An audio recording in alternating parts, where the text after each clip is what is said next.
Good evening, lovely listeners. I'm Melissa, and I'm so glad you're here. Welcome to Pleasant Hauntings, where I narrate classic horror stories and more modern supernatural stories I have written.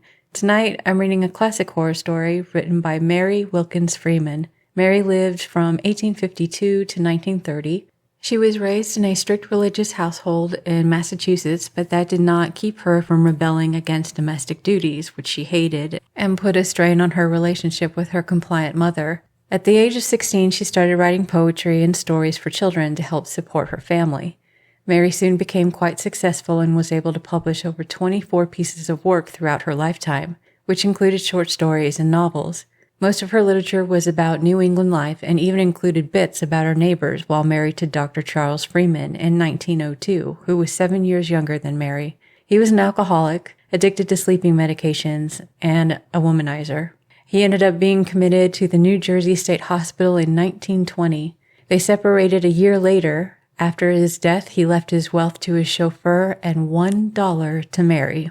Freeman considered herself a feminist, and I think we can see why.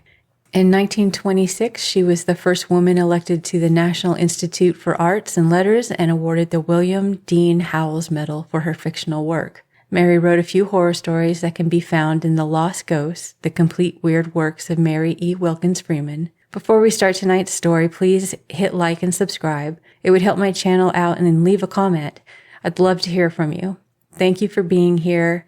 And a little side note, this story, to me, is fascinating. The banter between the two main characters is a perfect example of what it is like dealing with a narcissist. She wrote this story in 1903. A year into her marriage. It makes one wonder. So, I'm reading her horror story, found in the Penguin Book of Ghost Stories, selected by Michael Newton. Now let's begin. The Wind in the Rosebush. Fort Village has no railroad station. Being on the other side of the river from Porter's Falls and accessible only by the ford which gives its name and a ferry line. The ferry boat was waiting when Rebecca Flint got off the train with her bag and lunch basket. When she and her small trunk were safely embarked, she sat stiff and straight and calm in the ferry boat as it shot swiftly and smoothly across the stream. There was a horse attached to the deck uneasily. His owner stood near with a wary eye upon him, although he was chewing, with a dully reflective an expression as a cow.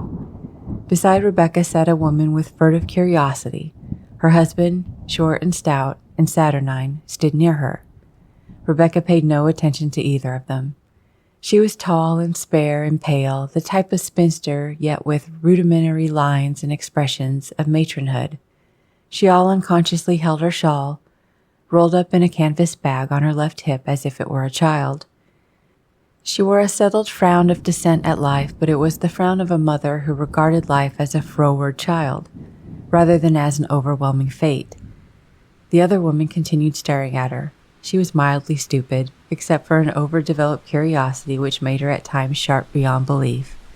Her eyes glittered, red spots came on her flaccid cheeks.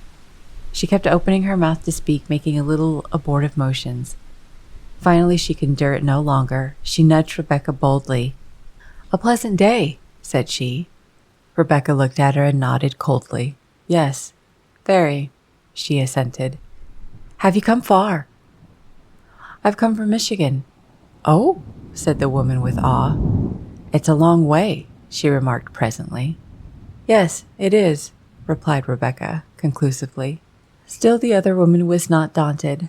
There was something which she determined to know, possibly roused thereto by a vague sense of incongruity in the other's appearance. "It's a long ways to come and leave a family," she remarked with a painful slyness. "I ain't got any family to leave," returned Rebecca shortly. "Then you ain't—" "No, I ain't." "Oh," said the woman. Rebecca looked straight ahead at the race of the river. It was a long ferry. Finally, Rebecca herself waxed unexpectedly loquacious. She turned to the other woman and inquired if she knew John Dent's widow, who lived in Ford Village. "Her husband died about 3 years ago," said she, by way of detail. The woman started violently. She turned pale, then she flushed. She cast a strange glance at her husband, who was regarding both women with a sort of stolid keenness. "Yes, I guess I do," faltered the woman finally. Well, his first wife was my sister, said Rebecca with the air of one imparting important intelligence. Was she? Responded the other woman feebly. She glanced at her husband with an expression of doubt and terror, and he shook his head forbiddingly. I'm going to see her and take my niece Agnes home with me, said Rebecca. Then the woman gave such a violent start that she noticed it. What's the matter? She asked. Nothing, I guess, replied the woman with eyes on her husband, who was slowly shaking his head like a Chinese toy. Is my niece sick? Asked Rebecca with quick suspicion. No, she ain't sick, replied the woman with alacrity. Then she caught her breath with a gasp. When did you see her? Let me see. I ain't seen her for some little time, replied the woman. Then she caught her breath again. She ought to have grown up really pretty. If she takes after my sister. She was a real pretty woman, Rebecca said wistfully. Yes, I guess she did grow up pretty, replied the woman in a trembling voice. What kind of woman is the second wife? The woman glanced at her husband's warning face. She continued to gaze at him while she replied in a choking voice to Rebecca, I guess she's a nice woman, she replied. I don't know. I guess so. I don't see much of her. I felt kind of hurt that John married again so quick, said Rebecca. But I suppose he wanted his house kept and Agnes wanted care. I wasn't so situated that I could take her when her mother died. I had my own mother to care for, and I was school teaching. Now my mother is gone, and my uncle died 6 months ago and left me quite a little property, and I've given up my school and I've come for Agnes. I guess she'll be glad to go with me, though I suppose her stepmother is a good woman and has always done for her. The man's warning shake at his wife was fairly portentous. I guess so, she said. John always wrote that she was a beautiful woman, said Rebecca. Then the ferry boat grated on the shore. John Dent's widow had sent a horse and wagon to meet her sister-in-law. When the woman and her husband went down the road on which Rebecca and the wagon with her trunk soon passed them, she said reproachfully, Seems as if I'd ought to have told her, Thomas. Let her find out herself, replied the man. Don't you go burning your fingers in other folks' pudding, Maria. Don't you suppose she'll see anything? Asked the woman with a spasmodic shudder and a terrified roll of her eyes. See? Returned her husband with a stolid scorn. Better be sure there's anything to see. Oh, Thomas, they say, Lord, ain't you found out that what they say is mostly lies? But if it should be true, and she's a nervous woman, she might be scared enough to lose her wits, said his wife, staring uneasily after Rebecca's erect figure in a wagon disappearing over the crest of the hilly road. Wits that so easy upset ain't worth much, declared the man. You keep out of it, Maria. Rebecca in the meantime rode on in the wagon, beside a flaxen-headed boy who looked, to her understanding, not very bright. She asked him a question, and he paid no attention. She repeated it, and he responded with a bewildered and incoherent grunt. Then she let him alone, after making sure that he knew how to drive straight. They had traveled about half a mile, past the village square, and gone a short distance beyond when the boy drew up with a sudden whoa before a very prosperous-looking house. It had been one of the aboriginal cottages of the vicinity, small and white, with a roof extending on one side over a piazza, and a tiny L jutting out in the rear on the right hand. Now the cottage was transformed by dormer windows, a bay window on the piazza side, a carved railing down the front steps, and a modern hardwood door. Is this John Dent's house? Asked Rebecca. The boy was sparing of speech as a philosopher. His only response was in flinging the reins over the horse's back, stretching out one foot to the shaft and leaping out of the wagon, then going around to the rear for the trunk. Rebecca got out and went toward the house. Its white paint had a new gloss. Its blinds were an immaculate apple green. The lawn was trimmed as smooth as velvet, and it was dotted with scrupulous groups of hydrangeas and cannas. I always understood that John Dent was well-to-do, Rebecca reflected comfortably. I guess Agnes will have considerable. I've got enough, but it will come in handy for her schooling. She can have advantages. The boy dragged the trunk up the fine gravel walk, but before he reached the steps leading up to the piazza, for the house stood on a terrace, the front door opened and a fair, frizzled head of a very large and handsome woman appeared.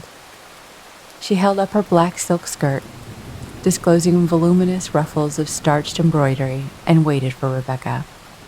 She smiled placidly, her pink double-chinned face widened and dimpled, but her blue eyes were wary and calculating. She extended her hand as Rebecca climbed the steps. "This is Miss Flint, I suppose," said she. "Yes, ma'am," replied Rebecca, noticing with bewilderment a curious expression compounded of fear and defiance on the other's face. "Your letter only arrived this morning," said Mrs. Dent in a steady voice. Her great face was a uniform pink, and her china blue eyes were at once aggressive and veiled with secrecy. "Yes, I hardly thought you'd get my letter," replied Rebecca. "I felt as if I could not wait to hear from you before I came. I suppose you would be so situated that you could have me a little while without putting you out too much. From what John used to write me about his circumstances, and when I had that money so unexpected, I felt as if I must come for Agnes. I suppose you will be willing to give her up? You know she's my own blood, and of course she's no relation to you, though you must have got attached to her. I know from her picture what a sweet girl she must be, and John always said she looked like her own mother, and Grace was a beautiful woman if she was my sister." Rebecca stopped and stared at the other woman in amazement and alarm. The great handsome blonde creature stood speechless, livid, gasping, with her hand to her heart, her lips parted in a horrible caricature of a smile. "Are you sick?" cried Rebecca, drawing near. "Do you want me to get you some water?" Then Mrs. Dent recovered herself with a great effort. "It is nothing," she said. "I am subject to spells. I am over it now. Won't you come in, Miss Flint?" As she spoke, the beautiful deep rose color suffused her face. Her blue eyes met her visitor's with the opaqueness of turquoise, with a revelation of blue, but a concealment of all behind. Rebecca followed her hostess in, and the boy who had waited quiescently climbed the steps with the trunk. But before they entered the door, a strange thing happened. On the upper terrace, close to the piazza post, grew a great rose bush, and on it, late in the season though it was, one small red perfect rose. Rebecca looked at it, and the other woman extended her hand with a quick gesture. "Don't you pick that rose," she brusquely cried. Rebecca drew herself up with stiff dignity. "I ain't in the habit of picking other folks' roses without leave," said she. As Rebecca spoke, she started violently, and lost sight of her resentment, for something singular happened. Suddenly, the rose bush was agitated violently as if by a gust of wind, yet it was a remarkably still day. Not a leaf of the hydrangea standing on the terrace close to the rose trembled. "What on earth?" began Rebecca. Then she stopped with a gasp at the sight of the other woman's face. Although a face, it gave somehow the impression of a desperately clutched hand of secrecy. "Come in," said she in a harsh voice, which seemed to come forth from her chest with no intervention of the organs of speech. "Come into the house. I'm getting cold out here." "What makes that rosebush blow so when there isn't any wind?" asked Rebecca, trembling with vague horror, yet resolute. "I don't see as it is blowing," returned the woman calmly. And as she spoke, indeed, the bush was quiet. "It was blowing," declared Rebecca. "It isn't now," said Mrs. Dent. "I can't try to account for everything that blows out of doors. I have too much to do." She spoke scornfully and confidently, with defiant, unflinching eyes, first on the bush, then on Rebecca, and then led the way into the house. "It looked queer," persisted Rebecca, but she followed, and also the boy with the trunk. Rebecca entered an interior, prosperous, even elegant, according to her simple ideas. There were Brussels carpets, lace curtains, and plenty of brilliant upholstery and polished wood. "You're real nicely situated," remarked Rebecca, after she had become a little accustomed to her new surroundings and the two women were seated at the tea table. Mrs. Dent stared with a hard complacency from behind her silver-plated service. "Yes, I be," she said. You got all things new? Said Rebecca hesitantly, with a jealous memory of her dead sister's bridal furnishings. Yes, said Mrs. Dent. I was never one to want dead folks' things, and I had money enough of my own, so I wasn't beholden to John. I had the old duds put up at auction. They didn't bring much. I suppose you saved some for Agnes. She'll want some of her poor mother's things when she is grown up, said Rebecca with some indignation. The defiant stare of Mrs. Dent's blue eyes waxed more intense. There's a few things up garret, said she. She'll be likely to value them, remarked Rebecca. As she spoke, she glanced at the window. Isn't it most time for her to be coming home? She asked. Most time, answered Mrs. Dent carelessly. But when she gets over to Addie Slocum's, she never knows when to come home. Is Addie Slocum her intimate friend? Intimate as any. Maybe we can have her come out to see Agnes when she's living with me, said Rebecca wistfully. I suppose she'll likely be homesick at first. Most likely, answered Mrs. Dent. Does she call you mother? Rebecca asked. No, she calls me Aunt Emmeline, replied the other woman shortly. When did you say you were going home? In about a week, I thought. If she can be ready to go so soon, answered Rebecca with a surprised look. She reflected that she would not remain a day longer than she could help after such an inhospitable look and question.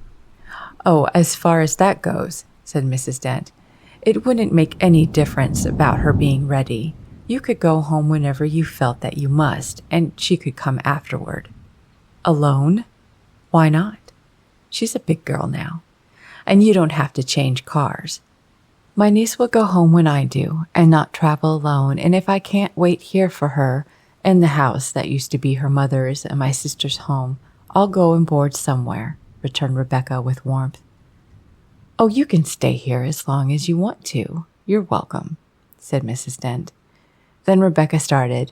There she is, she declared in a trembling, exultant voice. Nobody knew how she longed to see the girl. She isn't as late as I thought she'd be, said Mrs. Dent, and again that curious subtle change passed over her face, and again it settled into that stony impassiveness. Rebecca stared at the door, waiting for it to open. Where is she? She asked presently. I guess she stopped to take off her hat in the entry, suggested Mrs. Dent. Rebecca waited. Why don't she come? It can't take her all this time to take off her hat. For answer, Mrs. Dent rose with a stiff jerk and threw up the door. Agnes, she called. Agnes! Then she turned and eyed Rebecca. She ain't there. I saw her pass the window, said Rebecca in bewilderment. You must have been mistaken. I know I did, persisted Rebecca. You couldn't have. I did. I saw first a shadow go over the ceiling, then I saw her in the glass there. She pointed to a mirror over the sideboard opposite. And then the shadow passed the window.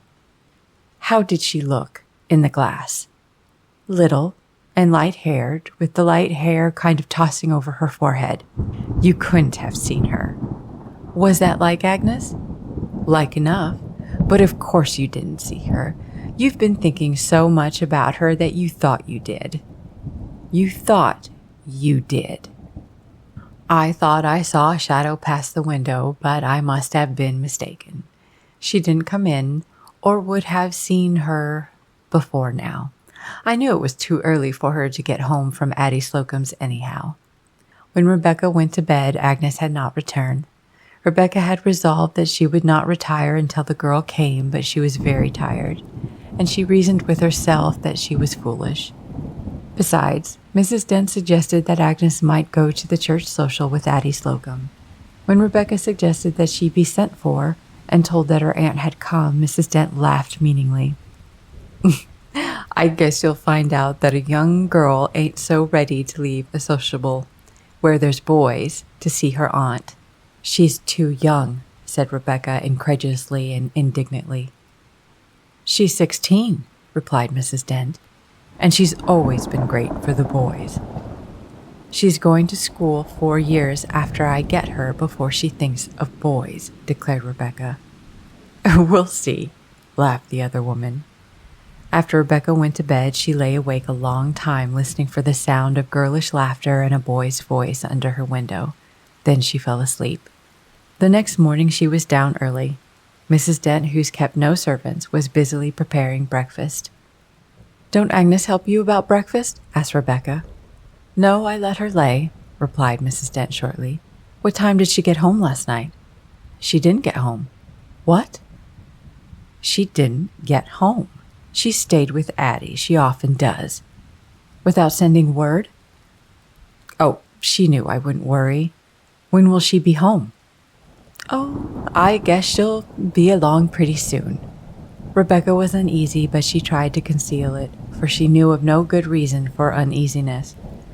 What was there to occasion alarm in fact of one young girl staying overnight with another? She could not eat much breakfast. Afterwards she went out on the little piazza, although her hostess strove furtively to stop her. "Why don't you go out back of the house? It's really pretty. A view over the river," she said. "I guess I'll go out here," replied Rebecca. She had a purpose, to watch for the absent girl. Presently Rebecca came hustling into the house through the sitting room, into the kitchen where Mrs. Dent was cooking. "That rose bush!" she gasped. Mrs. Dent turned and faced her. "What of it?" "It's blowing." "What of it?" "There isn't a mite of wind this morning." Mrs. Dent turned with an inimitable toss of her fair head. "If you think I can spend my time puzzling over such nonsense as—" she began, but Rebecca interrupted her with a cry, and I rushed to the door. "There she is now," she cried. She flung the door wide open, and curiously enough a breeze came in and her own gray hair tossed, and a paper blew off the table to the floor with a loud rustle. But there was nobody in sight. "There's nobody here," Rebecca said. She looked blankly at the other woman, who brought her rolling pin down on a slab of pie crust with a thud. "I didn't hear anybody," she said calmly. "I saw somebody pass that window." "You were mistaken again." "I know I saw somebody." "You couldn't have. Please shut that door." Rebecca shut the door. She sat down beside the window and looked out at the autumnal yard, with its little curve of footpath to the kitchen door. "What smells so strong of roses in this room?" she said presently. She sniffed hard. "I don't smell anything but these nutmegs." "It is not nutmeg." "I don't smell anything else. Where do you suppose Agnes is?" "Oh, perhaps she has gone over to the ferry to Porter's Falls with Addie. She often does. Addie's got an aunt over there, and Addie's got a cousin, a real pretty boy." "You suppose she's gone over there?" "Maybe." "I shouldn't wonder. When should she be home?" "Oh, not before afternoon." Rebecca waited with all the patience she could muster. She kept reassuring herself, telling herself that it was all natural and that the other woman could not help it. But she made up her mind that if Agnes did not return that afternoon, she would be sent for. When it was 4 o'clock, she started up with resolution. She had been furtively watching the onyx clock on the sitting-room mantel. She had timed herself. She had said that if Agnes was not home by that time, she should demand that she be sent for. She rose and stood before Mrs. Dent, who looked up coolly from her embroidery. "I've waited just as long as I'm going to," she said. "I've come way from Michigan to see my own sister's daughter and take her home with me. I've been here ever since yesterday, 24 hours, and I haven't seen her. Now I'm going to. I want her sent for." Mrs. Dent folded her embroidery and rose. "Well, I don't blame you," she said. "It is high time she came home. I'll go right over and get her myself." Rebecca heaved a sigh of relief. She hardly knew what she had suspected or feared, but she knew that her position had been one of antagonism, if not accusation, and she was sensible of relief. "I wish you would," she said gratefully, and went back to her chair while Mrs. Dent got her shawl and her little white head tie. "I wouldn't trouble you, but I do feel as if I couldn't wait any longer to see her," she remarked apologetically. "Oh, it ain't any trouble at all," said Mrs. Dent as she went out. "I don't blame you. You have waited long enough." Rebecca sat at the window watching breathlessly until Mrs. Dent came stepping through the yard alone. She ran to the door and saw, hardly noticing it this time, that the rose bush was again violently agitated, yet with no wind evident elsewhere. "Where is she?" she cried. Mrs. Dent laughed with stiff lips as she came up the steps over the terrace. "Girls will be girls," said she. "She's gone with Addie to Lincoln. Addie's got an uncle who's conductor on the train and lives there, and he got 'em passes and they're going to stay to Addie's Aunt Margaret's a few days. Mrs. Slocum said Agnes didn't have time to come over and ask me before the train went, but she took it upon herself to say it would be all right, and why hadn't she been over to tell you?" Rebecca was angry, though not suspicious. She even saw no reason for her anger. Oh, she was putting up grapes. She was coming over just as soon as she got the black off her hands. She heard I had company and her hands were a sight. She was holding them over sulfur matches. "You say she's going to stay a few days?" repeated Rebecca dazedly. "Yes, till Thursday," Mrs. Slocum said. "How far is Lincoln from here?" "About 50 miles. It'll be a real treat to her. Mrs. Slocum's sister is a real nice woman. It is going to make it pretty late about my going home. If you don't feel as if you could wait, I'll get her ready and send her on just as soon as I can," Mrs. Dent said sweetly. "I'm going to wait," said Rebecca grimly. The two women sat down again and Mrs. Dent took up her embroidery. "Is there any sewing I can do for her?" Rebecca asked finally in a desperate way. "If I can get her sewing along some." Mrs. Dent arose with alacrity and fetched a mass of white from the closet. "Here," she said. "If you want to sew the lace on this nightgown. I was going to put her to it, but she'll be glad enough to get rid of it. She ought to have this and one more before she goes. I don't like to send her away without some good underclothing." Rebecca snatched at the little white garment and sewed feverishly. The night she wakened from a deep sleep a little after midnight and lay a minute trying to collect her faculties and explain to herself what she was listening to. At last she discovered that it was the then popular strains of The Maiden's Prayer floating up through the floor from the piano in the sitting room below. She jumped up, threw a shawl over her nightgown, and hurried downstairs trembling. There was nobody in the sitting room. The piano was silent. She ran to Mrs. Dent's bedroom and called hysterically, "Emmeline! Emmeline!" "What is it?" asked Mrs. Dent's voice from the bed. The voice was stern, but had a note of consciousness in it. Who was that playing The Maiden's Prayer in the sitting room on the piano?" "I didn't hear anybody." "There was someone." "I didn't hear anything." "I tell you there was someone, but there ain't anybody there." "I didn't hear anything." "I did. Somebody playing The Maiden's Prayer on the piano. Has Agnes got home? I want to know." "Of course Agnes hasn't gotten home," answered Mrs. Dent with rising inflection.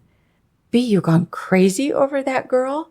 The last boat from Porter Falls was in before we went to bed. Of course she ain't home. I heard you were dreaming." "I wasn't. I was broad awake." Rebecca went back to her chamber and kept her lamp burning all night. The next morning her eyes upon Mrs. Dent were wary and blazing with suppressed excitement. She kept opening her mouth as if to speak, then frowning and setting her lips hard. After breakfast she went upstairs and came down presently with her coat and bonnet. "Now, Emmeline," she said, "I want to know where the Slocums live." Mrs. Dent gave a strange, long, half-lidded glance at her. She was finishing her coffee. "Why?" she asked. "I'm going over there and find out if they have heard anything from her daughter and Agnes since they went away. I don't like what I heard last night." "You must have been dreaming." "I don't make any odds whether I was or not. Does she play The Maiden's Prayer on the piano? I want to know. What if she does?" "She plays it a little, I believe. I don't know. She don't half play it anyhow. She ain't got an ear." "That wasn't half played last night. I don't like such things happening. I ain't superstitious, but I don't like it. I'm going. Where do the Slocums live?" "You go down the road over the bridge past the old grist mill. Then you turn to the left. It's the only house for half a mile. You can't miss it. It's a barn with a ship in full sail on the cupola. Well, I'm going. I don't feel easy. About 2 hours later, Rebecca returned. There were red spots on her cheeks. She looked wild. I've been there, she said, and there isn't a soul at home. Something has happened. What has happened? I don't know. Something. I had a warning last night. There wasn't a soul there. They've been sent for to Lincoln. Did you see anybody to ask? Asked Mrs. Dent with thinly concealed anxiety. I asked the woman that lives on the turn of the road. She's stone deaf, I suppose you know. She listened while I screamed at her to know where the Slocums were, and then she said Mrs. Smith don't live here. I didn't see anybody on the road, and that's the only house. What do you suppose it means? I don't suppose it means much of anything, replied Mrs. Dent coolly.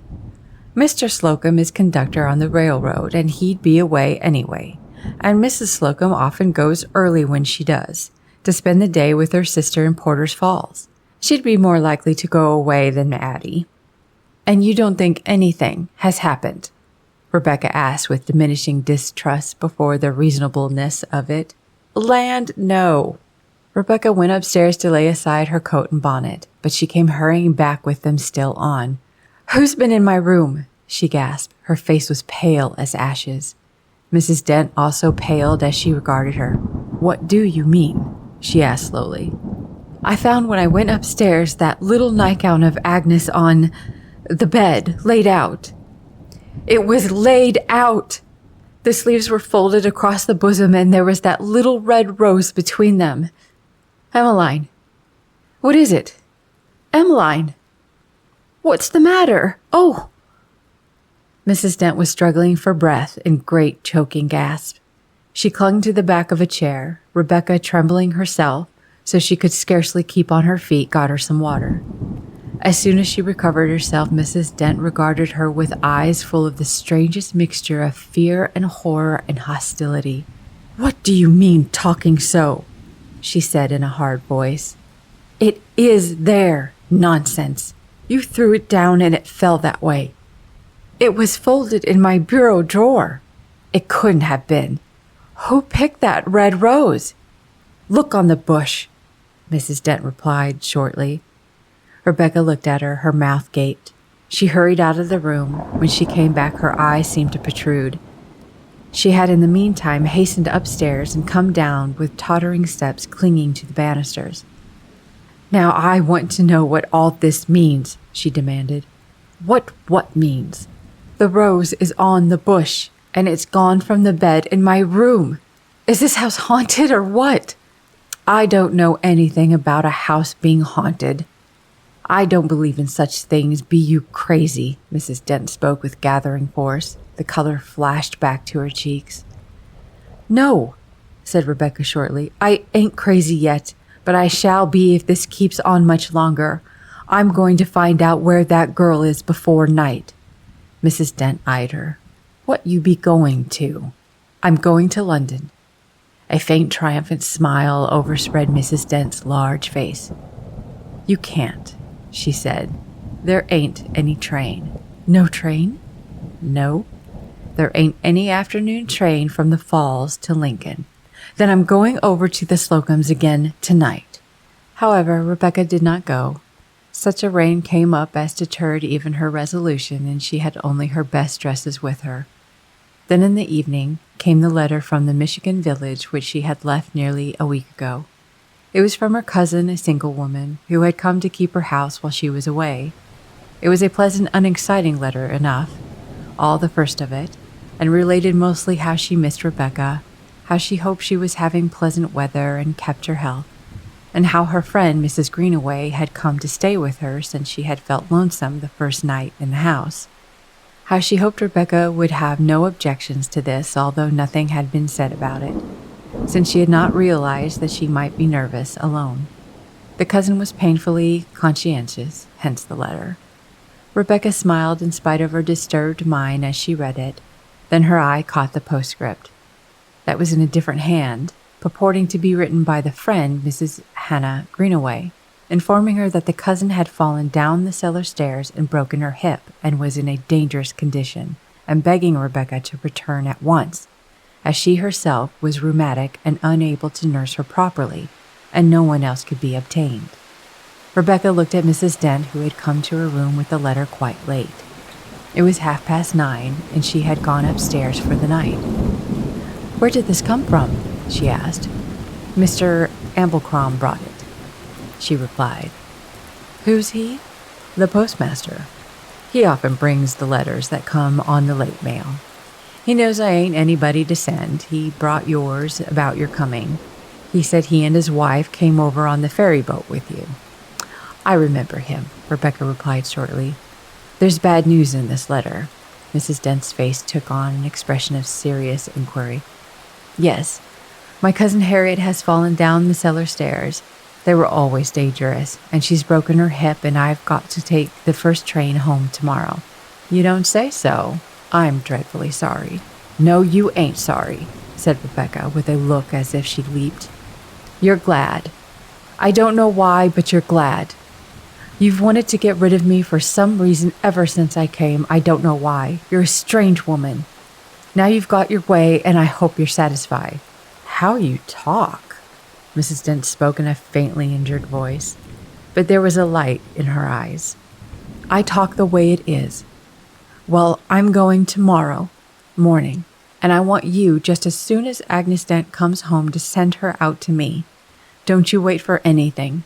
You pack what clothes she's got and don't wait even to mend them. And you buy her ticket. I'll leave the money and you send her along. She don't have to change cars. You start her off when she gets home on the next train." "Very well," replied the other woman. She had an expression of covert amusement. "Mind you do it." "Very well, Rebecca." Rebecca started on her journey the next morning. When she arrived 2 days later, she found her cousin in perfect health. She found, moreover, that the friend had not written the postscript in the cousin's letter. Rebecca would have returned to Ford Village the next morning, but the fatigue and nervous strain had been too much for her.